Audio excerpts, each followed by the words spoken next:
പ്രിയപ്പെട്ടവരെ, ഏറ്റവും പുതിയൊരു വീഡിയോയിലേക്ക് സ്വാഗതം. ഇപ്പം നമ്മുടെ ചാനൽ ആദ്യമായിട്ട് കാണുന്നവരാണെങ്കിൽ ചാനൽ ഒന്ന് സബ്സ്ക്രൈബ് ചെയ്തേക്കുക, വീഡിയോ ഇപ്പോൾ തന്നെ ഒന്ന് ലൈക്ക് ചെയ്തേക്കുക. അപ്പോൾ വീഡിയോയിലേക്ക് പോകാം. ഒരു വർഷത്തിലേറെയായി പൂട്ടിക്കിടക്കുന്ന കശുവണ്ടി ഫാക്ടറികളിലെ തൊഴിലാളികൾക്ക് ഓണത്തിന് 2250 രൂപയുടെ സർക്കാർ സഹായം, എക്സ് ഗ്രേഷ്യായി 2000 രൂപയും അരി വിതരണത്തിന് 250 രൂപയും നൽകാനായി 3.30 കോടി രൂപ അനുവദിച്ചതായി ധനമന്ത്രി കെൻ ബാലഗോപാൽ അറിയിച്ചു. 398 ഫാക്ടറികളിലെ 14,647 തൊഴിലാളികൾക്കാണ് ഈ ആനുകൂല്യം ലഭിക്കുക.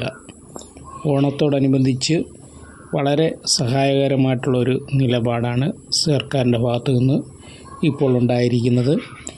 അപ്പം വീഡിയോ ഇഷ്ടപ്പെട്ടാൽ മറ്റുള്ളവർക്ക് ഷെയർ ചെയ്ത് കൊടുക്കാനും നിങ്ങളുടെ വിലയേറിയ അഭിപ്രായങ്ങളും നിർദ്ദേശങ്ങളും സംശയങ്ങളും ഒക്കെ തന്നെ വീഡിയോയുടെ കമൻറ്റ് ബോക്സിൽ രേഖപ്പെടുത്താനും മറക്കാതിരിക്കുക.